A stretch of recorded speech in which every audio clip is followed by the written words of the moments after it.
Ande definitely going to be kicking himself on that one. He's not one to usually just die for nothing. So going into game number 2, let's figure out which battleground we're going to. Yeah, so one of the things that I also want to see later on is how well they can play when they don't have the Tacita.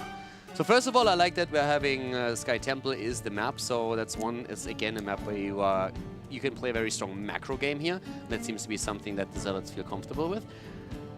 But I think a lot of these kills were actually enabled by Tacita in particular. So getting the force wall in, getting these isolations. I'm wondering how this is going to look when they don't have that. And by the way, production, I like it. Sky Temple, that feels like Sky Temple. It's nice and sunny. I feel like I'm tanning right now, which is kind of weird because I never tan usually. The sun scares me. It's very deserty. All we need is a cactus and we're good to go. I have this intuition that this is meant to resemble a desert. I don't know where it comes from, but yeah, might not be the guy talking in our ears. Shh, this is a desert. Get it out there. Let people know.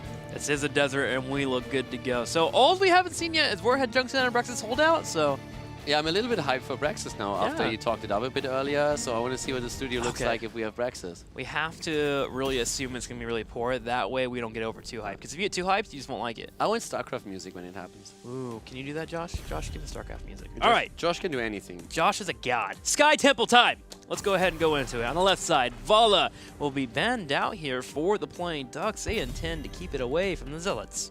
As they did in the last game already, so they really seem to not want to play against any type of double support Vala.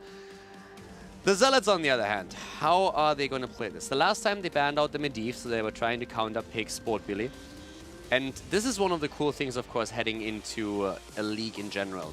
At the beginning, you're banning out a lot of meta heroes, and then as everything progresses, you have more things that you can study, you have more material, more VODs of your opponent that you can look at. And then you're starting to ban out more picks that are targeting individual players on the other side, or you just see, okay, my opponent is comfortable with a certain playstyle, they are relying heavily on dive heroes, for example, so I'm getting rid of a few of those, and then I have a better stance in my own games. But for the Zealots, this is already one of those moments where they're thinking, hey, do we get rid of something like Medivh again, or did something in the last game really stand out to us to an extent where we think it's ban-worthy? I mean, Falset's still a possibility here, but Medivh does get banned out. I think if you do pick him on any battleground, this one could be fine, and maybe Cursed Hollow if you want to go for the risk against a Genji, but Medivh will be the choice. The Zealots will get rid of it, and the playing Ducks will now move over to their first pick. Last time, we saw them move into the Dahaka, and you can't go wrong with it here. Thing is, Dahaka would also be great, but still Uther is always in the back of your head because you have to worry about him. He's a fantastic enabler, but he can also shut down plays thanks to his stuns after the Benediction on 16 in particular. If you also commit to the Divine Storm, you have just a chain stun forever. So you can make a lot of plays with this. So as you said, you have the global on one hand, but then again, the Uther, it's a really tough choice to make.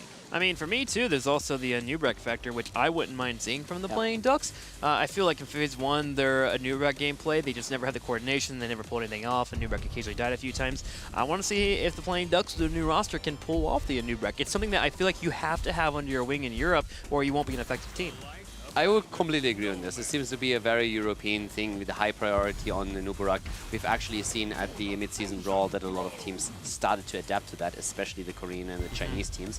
And we have a Nubarak already taken, and they are dropping an early Abathur as well. So this is definitely going to be super interesting right now. Since with Abathur you have Illidan potential, you have the potential to simply head into the Genji if he's not taken by your opponent, which is the case right now. The Ducks adding Global and also Genji to their setup. Yeah. But there are still quite a few heroes that do really well with Abathur. Yeah, and they have to get the Dahaka, by the way, in that rotation. If you're playing against an Abathur, he is going to eventually break you down. You need something that can control those waves, and Dahaka right now is probably one of the best heroes you can pick up for that. There are other options. There's the Pseudo Global with ETC. There's Falstad as well, but those have their weaknesses overall. So Dahaka picked up. There's the Genji, and now the Zealots have to think about their bans. And you were talking about the Abathur clones and what can go well with it. Greymann's always one of those options. But I say ban Illidan here. Yeah? I feel, I don't know, it might just be my personal history looking at players that we have for Zealots, because when they really emerged, we had a lot of them heavily committed to Illidan plays. Sure. That might not really be the case right now, but when I think about them and see the Abathar, Illidan is something that pops up in my head. So I might be completely wrong on this, they might prefer to go into the Grey main, but I actually would not mind them going straight for an Illidan ban, because we have seen at the mid-season brawl how much momentum you can build with a good Illidan composition. Well, it appears the Ducks are starting to agree with you as they are hovering that Illidan. Lei Ming banned out for the reasons that we discussed last series. Being able to use Disintegrate to burn down a Cocoon can be quite the counter to the Anubrek, and there's that Illidan ban. I like that. I like it a lot. I think the Zealots, they have the players that can really make an Illidan shine with the right supports. Abathar already caters towards that. Grey main is still a fantastic tool though, so they can go into the Grey main now, and that's exactly what they do. And they're going very old school with the healer here as well. So we have the good old Abathar, Rhaegar, and then a copy target in the form of Grey main himself. Rhaegar and Greymane, the dive buddies there bringing out the heals. The Ancestor healing has to be on point, but so far they look like they might have a possibility of being able to pull it off. There's Dahaka into Uther stun, but usually you can read that situation. The moment someone falls down to about half health, you want to make sure you bring out that Ancestral. Genji's the only Thorn that I would be fearful of, just because he can have a decent shotgun burst if he's right next to somebody, but still, Rhaegar should be able to pull it off nice and well here for that Greymane. Yeah, so far I'm actually not really too afraid of what the Ducks have, but I think that their draft is probably going to come. I mean, obviously it's going to come together right now. It's the last two picks. I hope they pick a 4th or 5th hero anyways. Yeah, it would be great. If you only play with 3, they have no chance. Oof, so yeah, it's going to be rough. That'd be a statement. That would be the most disrespect ever when you just say, no, we only need 4 heroes. We only need these. Yeah, we're good. 4 is fine. But yeah, so I'm a bit curious to see what they are going to do right now, because so far... Oh, the Psychus. Wow. It's very reminiscent of the last map. Yeah. So, it's the exact same comp with the exception of Uther. Yeah. So they really believe in that draft. Yeah, no Malf instead. So now they get more burst heals available. Also got that armor available. But yes, the exact same comp. Healer switched out. Zealots playing a little bit of a different composition overall, though. So Zealots more looking towards... I guess we are going to see in the end Tassadar and Abathar switched out. But overall, I think they're going to be really happy with this comp here. And if we now see a bit more on-point damage, then Arthas could find himself again in trouble after a Cursed Bullet play. Interesting to figure out what they're going to pick up as their final pick. Do you just go for another tank and maybe grab Tyrael and let Greymane do the thing, or do you grab more damage? I mean, if you wait for the copy fights, you get away with another tank easily, since you have the double Greymane, and they go for the Sonya once more, and that was a lot of the damage that was delivered. And she is also really successful with an Abathar, because once that you hit level 13 and there's so much transference, you can just keep her alive for days, especially if there's no stun on the opponent's side. And there's not too much that I'm currently fearful of, especially since you have a cleanse this time with Rhaegar, so that helps you too. Yep, pop the Wrath, you move in there, you hit E there. If you can dodge the Haka stun, Uther has to bring it out, and at that point, Greymane's like, okay, he can dive in and force a fight, even with an Arthas being on the opposing side. So let's play the who wins draft game, Kaldor. Who would you pick here to walk away with the victory on Sky Temple? At that point, I have actually to say that I like what Zealot has a lot more. It's a little bit of a different style than what we've seen at the at the mid-season brawl. But I like it. You have a lot of good Abathar targets. You can help out Sonya. You can help out Greymane. You can keep her alive. And with the Rhaegar, Lightning Shield, there's so much AoE going into these fights. You can make a lot happen there. And if you are not caught by Dehaka as Abathar to the top lane, you will just constantly pressure. And I mean, I've seen these players for like years playing, and I really think they have a really good shot at winning this game now. Yeah, the playing Ducks, I think for this Battleground, have a little bit more initiative to come in for fights and be a little bit more grouped up than normal, but you're right, that Abathar effect can really come into effect, especially towards that mid-game, and become quite the nuisance if they can't control it. Let's go ahead and get ready for Sky Temple, game number 2. For the moment, the new team in HGC has a lead, 1-0. And we're going to jump straight into our second game, trying to find out if they can make that a 2-0 or if the playing Ducks say no more. We are going to take you down right now. Chris is once again playing Tychus here for the Ducks to the left. Nanda on Arthas. We have Uther played by Wolfjaw, Sportbilly on Genji, and Eternal on Dehaka. To the right, and the red Zealots here. Nubarak will be played by Mopsio. Sonia will be played by Zarmia. Poik will be playing Greymane. We're going to have Shad on the Abathur, and Grandpa will be on Rhaegar. I'm really curious to see how, in particular, Shad is going to play this, because I still can remember that Shad at times, when there were temples up, was just walking with Abathur solely on a temple and just soaking half the temple and more. That's my kind of Abathur. Yeah, exactly. So he is very much out there. If he feels he has the space, he's doing these things. And I want to see if that's going to happen again here on the map. If he does it against a Dahaka, that guy gets full praise from me. The speed that Dahaka has now is so scary as an Abathur player. If you are currently in the middle of a symbiote, you will get picked off. There's no way to stop it. So we'll see if the Zealots will have that aggressive pressure from our Abathur, as he currently sits in the middle of the lane, and we'll have a 3-on-3 in the top lane. I'm a little bit hyped for this, I have to admit, especially after the first one. This is going to be a really exciting one. So I want to see at this point especially what is going to happen when Sonia gets online here. So we have a lot of heroes on the side of the Zealots that have very good control of the temples. I think the Ducks need to really play around the Dehaka and make sure that they get the side soak, ideally the earlier level 10, but especially towards the second temple phase, I would say they need to make sure that their top lane is getting value. See if they'll get that value here as Zealots come in for an aggressive play. They're going straight for support Billy. He'll be able to dash out right away. Zealots now pushing in the top here and trading out slightly in damage. We'll be able to start controlling these temples. With 4 people on the top, though, Zealots will need to be careful as Dahaka can rotate in a point because Sonia has moved to the mid lane. Yeah, so Dehaka has already, as the global, taken the bottom position. That's where he's supposed to be. He soaks the extra wave. Sonia is rotating now down and makes sure that she is not losing out on any of the experience. But overall, the teams are actually starting to fight more so over the top than share the temple. So we could actually end up in a really interesting scenario here. Oftentimes in the early game, you see just a simple trade. There comes the stun after the Haka drag, but Mopsio is down. Nubarak taken away. Trying to just stun out the Haka before he gets the drag against Greymane, but that of course exposes himself. And that's the first kill in the game, and the Ducks with the lead. Ducks with the lead as they answer back, putting all 5 people on the top. Abathur will take the time here to rotate bottom and push in that lane with his body and start adding up his teammates here. As Poik goes in for Eternal, getting him low. Rhaegar trying to get a bite, but Eternal turns around and grabs the drag. Rhaegar could be in trouble. Yeah, Grandpa. Wow. No way. I was actually very surprised that Grandpa went in this deep, because it was only a matter of time until Dehaka would turn around and try to get the drag. So I think that was a bit sloppy. They were thinking they could take him down, but that nearly backfired. And the Ducks are walking away with a massive experience lead right now. And that has to concern Zealots here quite massively, since Arthas was at the top lane dropping towers in the meantime. Ducks will be feeling good about where they're at right now. Nande comes in for a flank, and they're looking towards Zomni. Grimpa will come in for the heal, but Zomni continues to get low. Mopsia bringing up the burrow charge and trying to get damage on Wolfjo in particular, but with a brush shot coming in, the playing Ducks are committed, and Mopsio may die again.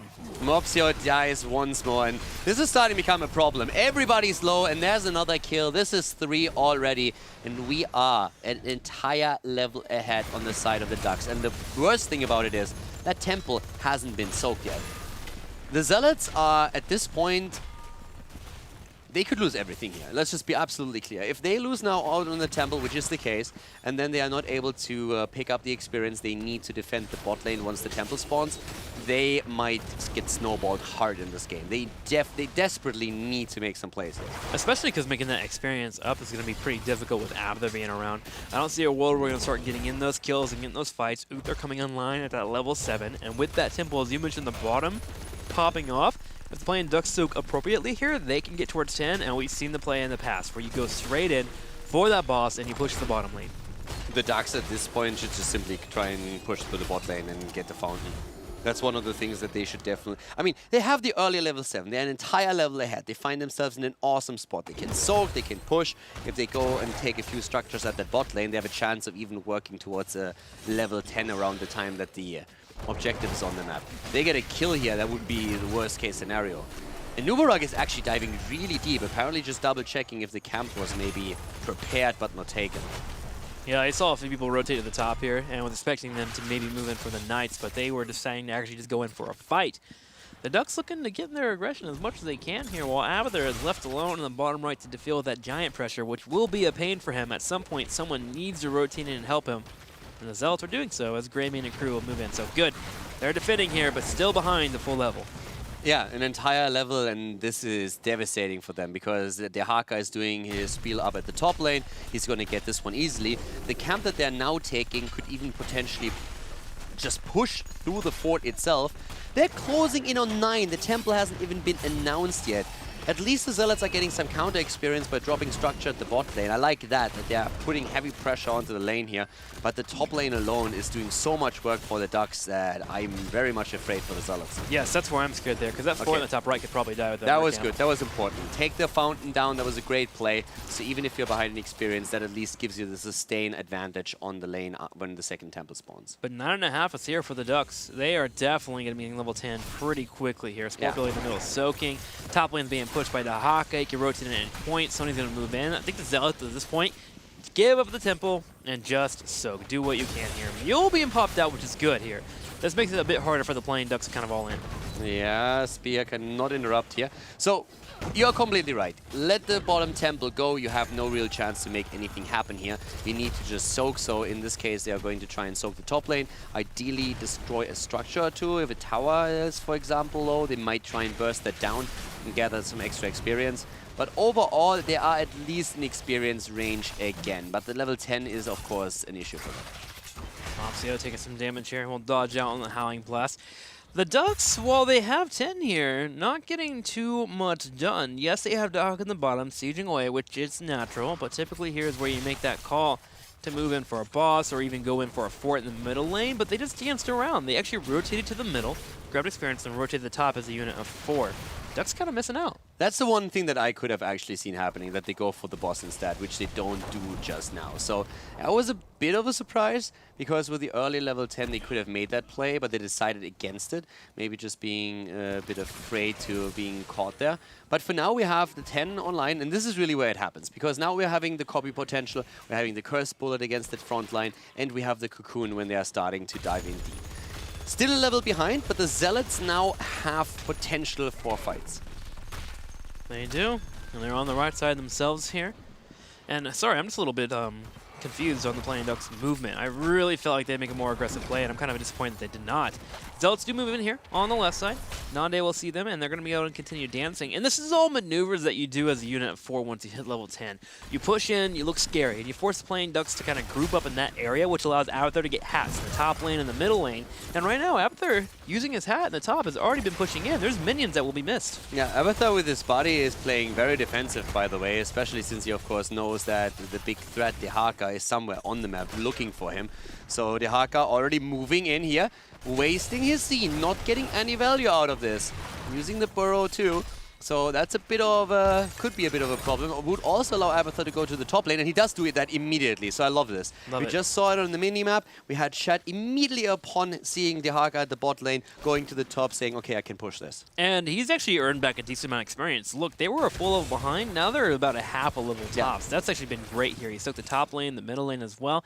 Ethernal's going to miss out on some of the minions in the top as the fort clears that out. And Zealots will take the opportunity while Dahaka's rotating to push bottom. Look how active Avatar is here. Shed is a fantastic Avatar player. And what he just did is he saw the Haka bot lane, he burrows to the top, puts some extra pressure on the structures there, soaks a bit with his body, and once that he realizes that the Ducks are starting to move top, he just bees back into his own base, walks to the front, starts to drop the locusts again, and once he has his Z up, he can just simply say, all right, let's see where I need to go just now. So I really like the way that he's currently running this. Not taking away from the playing Ducks, though. They still are in a good spot as they push in the top. They're working on a fort, and they are in a chance here to get a second fort taken down and potentially a third if they can grab the temple in the middle.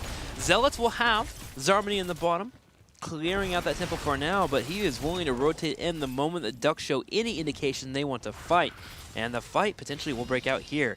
Zealots should wait a little bit longer, get that 13 with the minion wave or 2, but they can contest as soon as they hit the 13. I think Zarmany just made a bit of a mistake in rotating to the top. They should have just stayed on the bottom temple until they hit the 13, and they could have even exchanged. I think they have the advantage with Mule in this situation.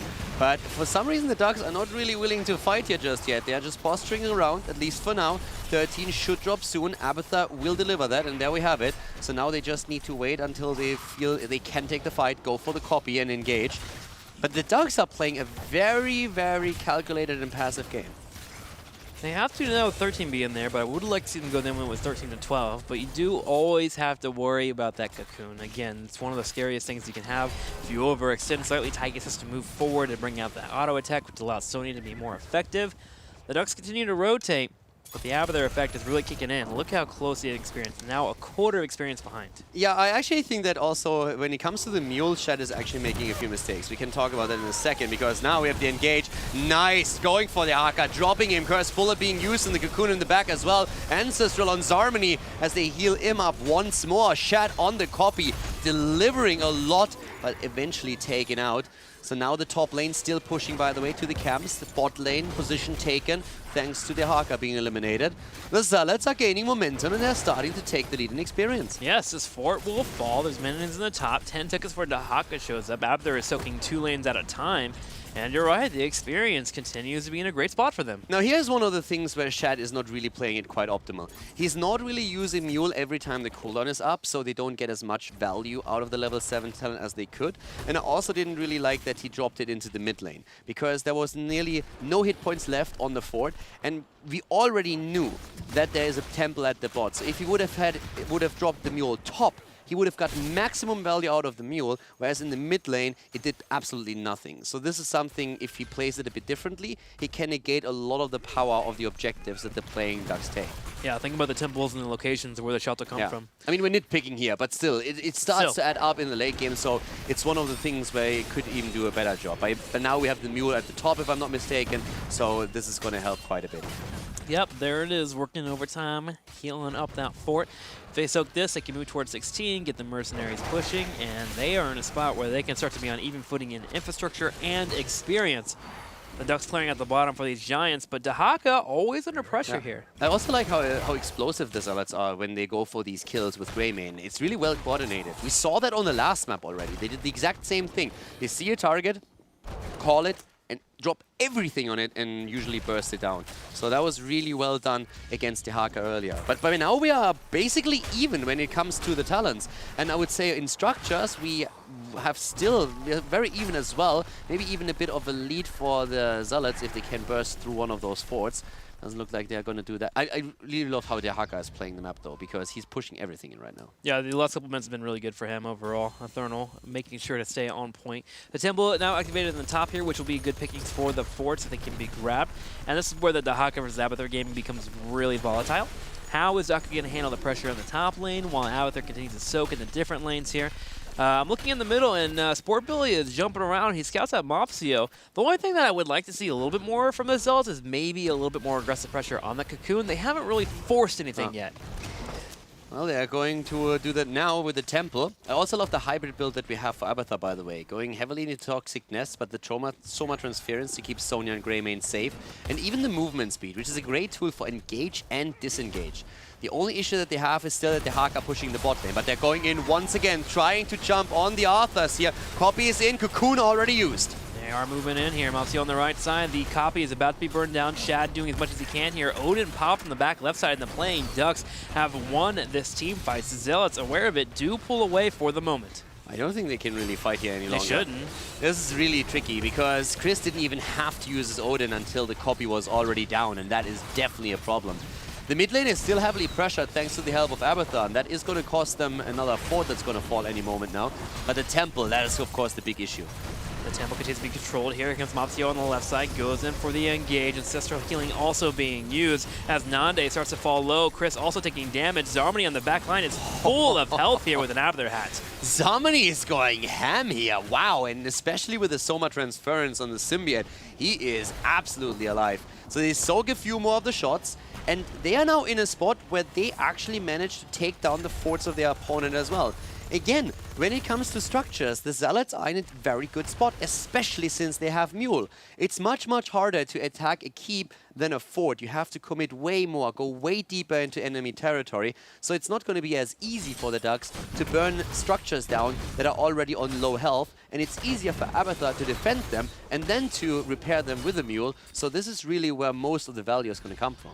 And the Zealots have an experience lead now, Caldor. 18 to 17.5. The Zealots are moving towards 20 faster than their opponent. opponents. They're keeping up with the rotations. They're keeping up in the mercenary camps too, and they're willing to move in for an aggressive fight at any point.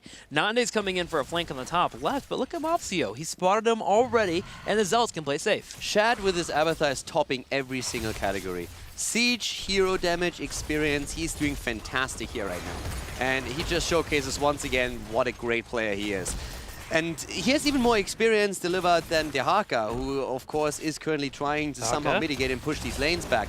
But down here, Dehaka coming in again. Does he get the drag? I think he could have... He used it, but the cleanse came out from Rhaegar. Ah, okay, my bad. Rhaegar keeping them alive here. The Zealots willing to disengage from the fight. Ultimate Evolution being up. Curse Blow was actually used on Arthas to put him down to half health, and that's when the playing Ducks decided to come in for the engage, so the Zealots just walk away. Okay. That can't be intentional. All right. I accidentally triggered it. I was about to say there's no way they're going to go for this. Nande's low. Bullet hits him hard. Ancestral on Mopsio. And they are still trying to go for him. Mopsio is moving away, and here comes the copy on Greyman as they're going in, trying to get Chris. Can they get him here? Cocoon being used at the same time, and they're looking for a Thermal as well. He's low on health. Nande taking damage. Odin popping the back left, but Uther will fall. Uther going to top off Ember Zone at the right time, and Zealots are taking the moment to disengage. Sport Billy came around. He got a reset. Mopsio down, and that's a big problem for them. So Mopsio falling makes sure that they don't really have a big front line anymore. Zarmany is still there, though, and if Abathur helps out, there's a lot that they can do with this. They're trying to go for Nande. The Curse Bullet hits, and it hits hard. Zarmany is there. He will drop him, and he does, but the Dehaka is back to business and goes for Grandpa. Grandpa being taken out. Thurno goes to the bush here to continue running around. Poik on the right side here. Sport Billy low on health at the same time. Zarmany continuing to stay alive with the hat, but here comes the strike, and Sport Billy getting the kill. Can he get another? He gets it. He nearly got the kill against Sport Billy, Greymane that is, but he's not quite able to deliver. Both of the teams closing in on level 20, and that's going to be a massive power spike for both of them. Zealots in particular, but right now there's 2 temples on the map, and this is an easy pick for the Ducks. Both teams incredibly close right now, but the Playing Ducks with the slight advantage, they're about to hit 20, but also have members up to soak both of the temples that are available, both in the middle and the top lane. They're going to start looking for keeps. Yeah, and in both of the games so far, we have actually Mopsio with a bit of a rough time here in the last fight. But it was a really cool engagement from them. Now 20 is delivered on both sides. And this is really where Mule is going to start and get quite some value if they can keep a few of these structures alive. Mopsio is already attempting to just buy a bit of time as he rivals Genji on the spot here in the mid lane. Gets the stun in, and Abathur can just simply start dropping the Mule and try and keep those keeps in the game. Yep, this middle temple a little bit more important there. You don't mind if you lose out on that top right side, especially with Abathur, but again, as you get closer towards that boss lane on the bottom, it makes it easier for people to push in. So Mopsio delaying as much as he can here. Will burrow charge away as Sonya and Greymane will spawn. Now, will the Zealots turn up the heat and go for an aggressive play right away? They definitely can right now. And the Dehaka knows it too. Here comes Odin, so they can either disengage at this point and simply rotate, or they can take the fight. But Chris is firing away, and he is doing work. Dashing forward now as well. Top has already completely been soaked. There's also a camp on the way, so they have to deal with this one. But yeah, Mule is going to get serious value here. Yeah, it already did. It saved that keep in the top right for a bit here, and they're going to go ahead and have 2 keeps that are low on health, but still alive, so that Mule can kick in. They're afraid of boss play right now. They would love to deep push the top, but they don't know where the playing Ducks are. They don't have the vision on the map, so they have to assume that there's a potential that is going to be able to sneak in at the boss. It's very unlikely, but with the Toxic Nest, they usually know about the rotations, but they just make safe here for now. But this is one of the cool things about Abathur and the setup, by the way, that he gives you the vision about rotation. You know what's happening. Their problem is really that the Dehaka is going to deep push the top lane now and put the pressure onto the keep. Maybe looking to do that here. Mule's been dropped in the middle for now. That will go ahead and heal up that keep for the moment. And there's 2 things that the Zealots can do here. They can kind of sit passively and Abathur defend top, or they can force a fight to pull Dehaka away from pushing that top lane. They can't let Abathur take care of the top lane. That's never going to work. So they have sent Sonya back. The problem isn't really the wave. The problem is the camp. And Dehaka can go in too. So they send them back already. They have a camp on their own at the bot lane, by the way. So it's not like only the Zealots are under pressure here. The same is also true for the Ducks. They need to make sure that they are defending the bot lane. If not for that, they might have tried to make a play at the boss. But it's actually the Zealots that seem to be eager to start it here. Are they actually trying to commit to it? Mataika is showing in the bottom here, and Dehaka showed in the top. They know that they can maybe start poking it and get their opponent to bait into a fight. Tychus continues to clear on the bottom side, and they decide not to move in. Seems a bit ill-advised to throw it all on one boss here, but there is a breaking point. It's going to connect for our team soon. Okay, so with the temples now being up, they would... Zealots should try and focus on the mid-temple, because if it's taken by the Ducks, they're going to lose a keep. The bottom one is not really that important just now, because it's going to take down their towers first. But this is really starting to get close for both teams.